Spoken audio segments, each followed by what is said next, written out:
안녕하세요. 질문 주신 거 답 드리려고 하는데 댓글을 제가 봤어요.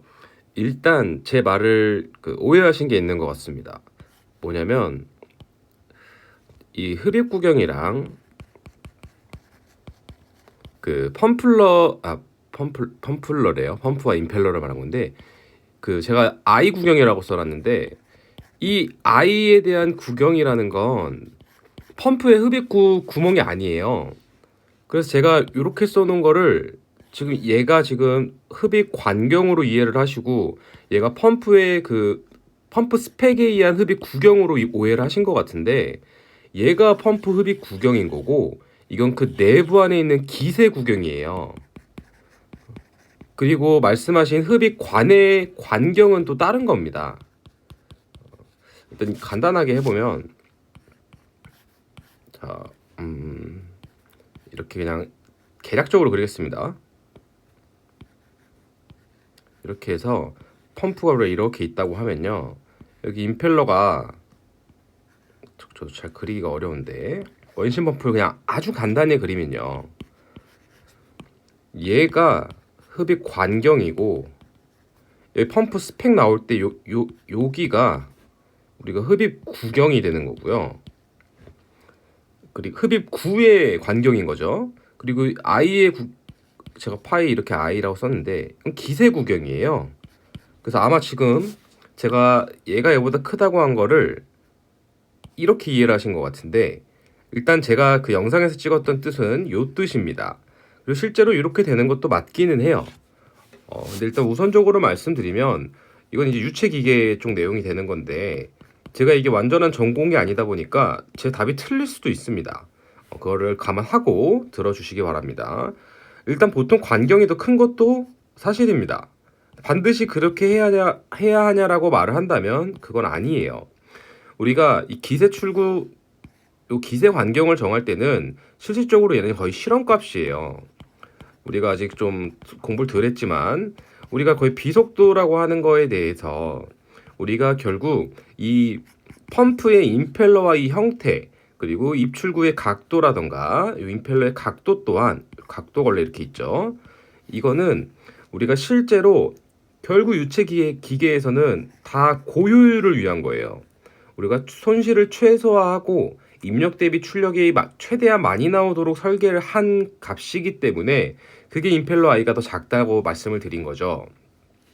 그럼 우리가 보편적으로 왜 흡입 관경이 구경보다 크냐? 우리가 이제 원심 펌프를 기준으로 말씀드리는 겁니다. 우리가 원심 펌프를 살펴보게 되면 우리가 흡입 구경을 우리가 속도를 둬요. 흡입구의 유속을 보통 잡는데 1에서 3m/s의 이내 정도의 값에서 우리가 펌프의 흡입구의 관경을 잡는데 일반적으로 2에서 2.5m/s 정도가 효율이 제일 잘 나와서 이 구경으로 잡습니다. 그러면 결국 우리가 여기 나오는 이 속도라고 하면 우리가 보통 토리첼리식으로 유체기계에서도 많이 표현이 되는데 우리가 EGH라고 해서 이런 식으로 속도를 제일 많이 나중에 식을 변환해서 풀게 돼 있어요. 근데 얘는 이제 이론적인 거니까 실제로는 흡입구에 유속계수 이제 KS가 붙죠. 그러니까 K인데 S는 첨자입니다. 그러면 우리가 흡입 관경을 얼마나 설계하느냐를 또 봐야 돼요. 물론 이게 우리가 설계하는 그 유체에 따라서 다 달라지지만 소방은 또 약간 예외입니다. 소방은 결국 관경을 시방 위주로 하기 때문에 애초에 이런 논리가 성립되진 않아요. 근데 흡입 관경이 우리가 설비 쪽에서 일반적으로 배관경을 산정할 때는 보통 두 가지 조건을 많이 봅니다. 어떤 두 가지 조건이냐면 우리가 일반적으로 덕트라고 치면 등마찰 손실법이랑 거의 똑같아요.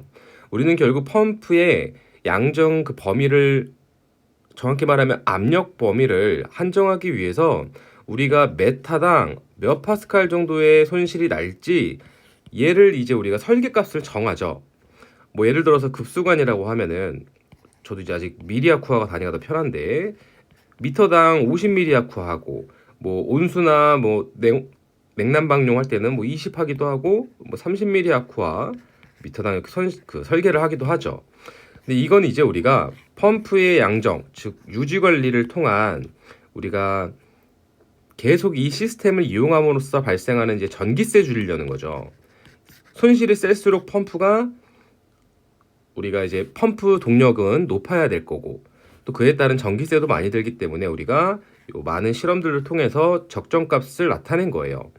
근데 이 압력 외에도 배관을 산정할 때는 우리는 이제 유속 기준을 또 일반적으로 살피게 됩니다. 뭐 물론 냉각수냐 또는 뭐 광경이 크고 작냐에 따라서 실제로 유속은 좀 변화하긴 하는데요. 우리가 설비에서 가장 많이 설계하는 펌프의 유속 기준은 1.5m/s 이하가 됩니다. 자, 요 값을 기억을 해주시고요. 이게 이제 우리가 배관 파이프 내에서의 설계 유속이에요. 근데 얘가 거의 맥스를 기준으로 1.5를 보는 거죠. 근데 여기서 제가 펌프 흡입 구경을 산정할 때 1에서 3m/s라 했는데 보통 2에서 2.5를 제일 많이 써요. 그러면 우리가 펌프의 흡입 구경, 구경이라고만 쓰겠습니다. 구경의 유속, 얘도 P네요. 펌프라고 하면 L이라고 그냥 하겠습니다. 속도는 일반적으로 2에서 2.5m/s 정도로 설계가 됩니다. 그 말은 우리가 유속을 1.5로 하게 되면 얘가 한 단계 커진다는 뜻이에요. 그래서 우리가 일반적으로 펌프의 흡입 관경이 흡입관에서의 유속을 1.5m/s로 보니까 Q를 얘는 1.5m/s로 나눠서 나온 면적, 얘가 이제 우리가 환산하면 이제 직경이 되겠죠. 펌프의 직경이 되는 거고 흡입 구경은 우리가 똑같이 얘도 유량인데 얘가 2에서 2.5m/s로 하니까 여기서 나온 이 면적이 그냥 2라고 하고 1이라고 하겠습니다. 또 직경으로 환산을 하게 되면 당연히 흡입관이 속도가 더 적으니까 얘가 더 큰 값을 일반적으로 갖게 되는 것입니다. 이 정도면 원하는 답이 되셨는지 잘 모르겠네요. 뭐 그리고 또 거꾸로 우리가 또 맞춰볼 수 있겠죠. 꼭 모든 거를 캐비테이션이랑 연관을 지으실 필요는 없어요. 얘는 이거 하나의 현상일 뿐이고 우리가 또 이제 이렇게 보실 수 있습니다. 우리가 결국 이렇게 그릴까요? 그냥 아까처럼 간단하게 토출이 될 거고 흡입이 될 거예요. 그럼 우리가 여기다 이제 관경을 꼽을 텐데 배관을 연결하겠죠. 우리가 이 배관 내에서 압력을 살펴보면요. 이 관경에서의 압력을 우리가 파이프라고 해서 PP라고 해보고 여기서의 압력을 우리가 흡입 구의 이제 압력이죠. 뭐 P1이라고 해보고 임펠러의 중심, 이게 이제 임펠러 I의 중심이죠. 얘를 P2라고 해보겠습니다. 그러면 우리는 결국 이 P2, 임펠러가 회전압으로 인해서 얘를 우리가 진공압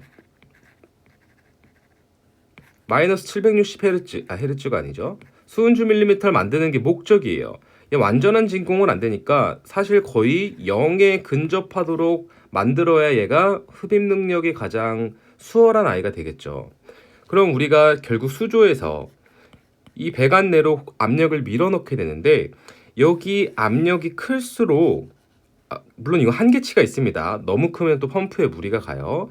이 P1보다 배관 내의 압력이 클수록 역류가 일어날 가능성이 적어지는 거예요. 그럼 우리가 이 압력의 크기를 어떻게 우리가 조정할 수 있냐? 결국 속도라는 거죠. 이 질문 주신 분이 이제 어느 정도까지 공부가 되셨는지 몰라서 즉 우리 이 배관 내의 속도가 낮고 일로 갈수록 속도가 빨라져야 압력은 거꾸로 이쪽 압력이 높기 때문에 우리가 펌프로 갈수록 압력이 낮아져야 흡입이 정상적으로 별 문제 없이 이루어질 수 있다는 거죠. 그래서 결국 토출축은 당연히 압력이 훨씬 셀 거니까 우리가 이런 안정적인 흡입을 위해서도 결국 속도가 배관에서 가장 느리고 그 다음에 흡입 구경, 그 다음에 임펠러 속도가 가장 빨라지도록 하는 것이 이상적이라고 우리가 생각해 볼 수 있습니다. 감사합니다.